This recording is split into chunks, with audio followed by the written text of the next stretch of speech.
Good day folks! Today we're going to make a fun video on how to ski better so that you can conquer the entire mountain. So I'm going to teach you a couple of drills and skills that you really need in order to have more fun when you're skiing piste or in the off-piste right now or anything in between. And these are skills that basically the beginner, the intermediate and advanced skiers like myself all need and should work on every now and then, because it's so important and it's going to make every turn way more fun. Let's get started. So first thing we're gonna work on improving is our ability to rotate the feet, knees and legs and not the upper body. This is a key skill in order for you to learn sweet short turns on the slope, but also on how to ski bumpy terrain and powder. So the first thing we're gonna do here is a pivot slip. It's also called Braquage. Here's the first thing to have in mind. To improve our skills to rotate the feet, it's good to know where this rotation comes from. Grab your knee and try twisting just your foot. I get like 30 degrees. I can twist it. Let go of the knee and twist it in the hip socket. Without twisting the hip, I get probably 100 degrees of motion when I use both. And then you can also use the hip for a little bit more rotation. All right, here's a little bumpy. Gonna need some speed. Oh. So, in order to achieve this, I'm just pointing the toes in the direction I want to go. Maybe you notice I probably did a bit of an S-turn there. So you can challenge yourself. You can have a friend take a pole and draw a line in the snow straight down the hill. You try to follow it like this. Oh, nice line, Carlos. Let's do this then. Oh no, they sabotaged my line. Damn it. You try to follow it.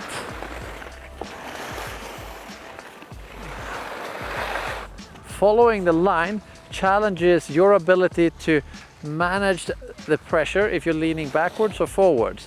Because if you lean too much forwards, you're gonna go backwards, or vice versa. That's a good little drill for you. To make it a little bit harder yet, now we can start being a little bit dynamic, meaning that we can also go a little bit up and down while doing this same drill. Check it out. Can I have my pole back? For you, the viewer, here's a nice line now.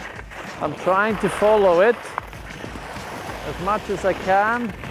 Gotta lean back and forth to manage it. Ooh. I feel like I totally nailed following that line. So in order to follow that line, you may have to lean a little bit backwards or forwards. That's gonna help you follow that line.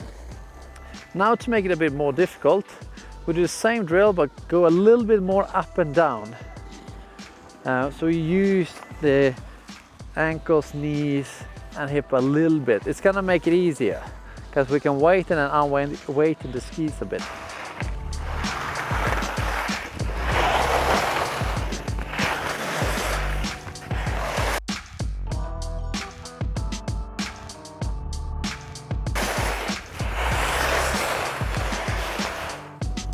Now if you try that, being more dynamic up and down, you may also feel how you're actually going to end up angulating a little bit more, so you get this nice kink in your body.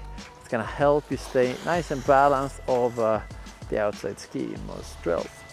Just as a little motivation, you need to learn how to rotate the feet, because when you're out in the powder, if you compress the snow underneath, you come up to the top and then you just rotate the feet and keep the upper body stable down the hill, you'll do way sicker powder turns.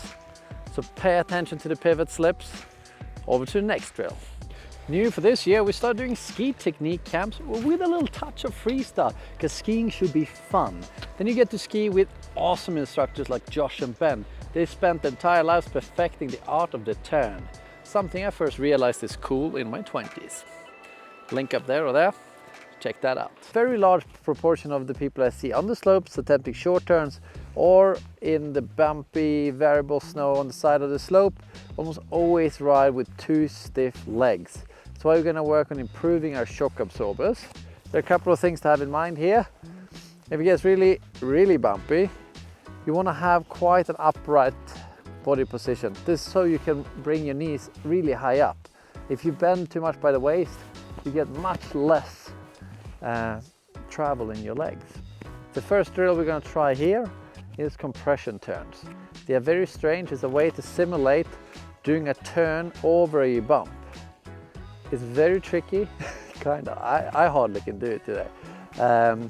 Where you basically start a turn, instead of going up and starting the turn like most people get taught early on, you start the turn by just rolling the knees and then absorbing.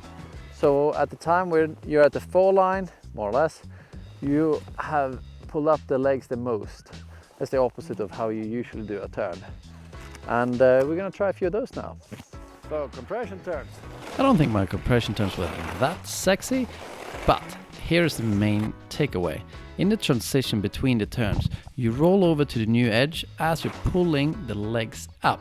So when you're facing the fall line, that's when you're the most compressed, the knees are the highest up. After this point, start extending the legs.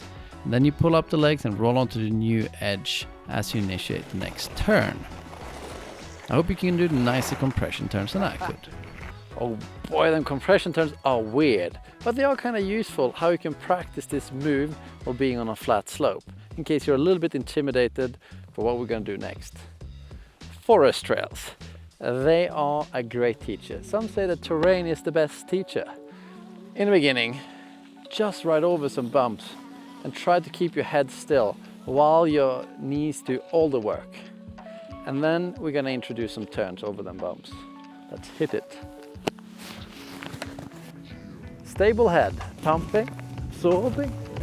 I'm going to try to keep my head rather stable. If you actually go free riding, make sure you do an avalanche course and bring your avalanche equipment. I'm just on the side of the slope here and it's really quite flat, so I can make an estimate of the danger here. It's like 0% risk of an avalanche today. So I'm not wearing anything and I'm just next to the slope. So if you look ahead, you can, opla, that's a bit steeper than I wanted to. Ow, rocks! Shit. Let's try again.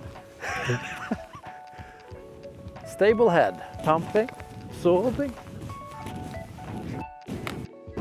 So, if you now combine your shock absorbers doing their thing with that compression turn, you do it over a roller.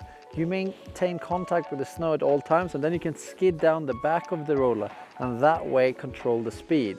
This is kind of tricky in the beginning, but it's a key skill in mogul riding and also when you're out free riding. All right, let's do these compression turns over stuff. Remember them pivot slips in the morning. We're gonna do something similar that's gonna help us build up better short turn. We're gonna do this in a traverse first. I'm gonna do like little short turns. It's basically we're practicing the last part of the turn. And with a little pole plant, with the upper body facing somewhat down the hill, not perfectly down the hill. So, down the hill.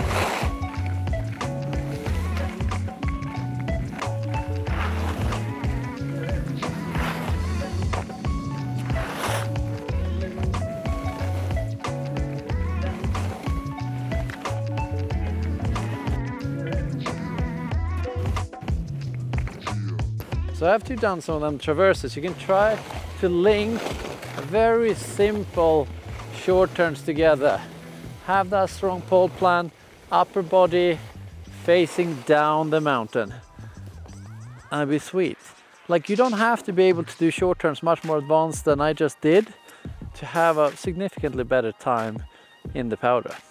All right, so we're getting these basic short turns down. If you only get that down, it's gonna make your free ride turns way, way, way better. And also forest trails and all kinds of stuff. But there are two things we're working on, that rotation of the feet and the upper body facing down, which is basically the same thing. And then the angulation as well. So I suggest the cliche T-tray drill. This one, it helps us face the upper body down the hill, but it also helps us see if they're level.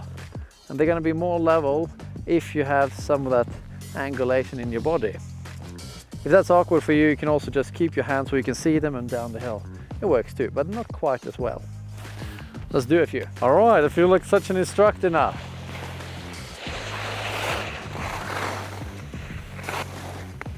I'm loving it. So you see how it's helping me keep this level and down the hill. And the legs and the hip are doing most of the work. If doing some of these easy short turns with the pole facing down and keeping the hands where you could see them felt good, I'd like you to start feeling for the first thing. To cross over, meaning that in between these short turns, you kind of stand up somewhat tall and then go down.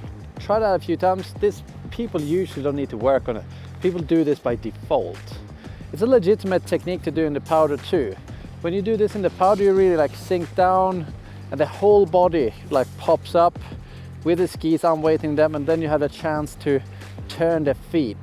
Since this is so easy for people, just feel it. Do like a run of top over and feel what's the advantages of it, disadvantages, see what it feels like. And then the more tricky one is the cross under. So if you keep your eyes far forwards and feel if the head moves up and down, you're doing it wrong. Try to keep the head rather stable and have the legs do all the work underneath you, which is relevant to what we were doing on the forest trails and the compression turns. It's kind of similar. And if you get better at this, it's also going to make your calf turns better. So let's see if you can see how much my head is moving up here in the beginning of the turns versus the turns a few hundred meters down. All right, let's do a cross under. Head getting stable. I feel I can get more edge angle earlier on in the turn. Feels quite nice. I gotta get some more speed. Whoa. And then we change again to cross over. Feeling how light I am on the skis. When I'm doing the crossover, it's easy to just incline into the turn. So you don't want to do that. And back into cross under. Oh, hard to see where I'm skiing.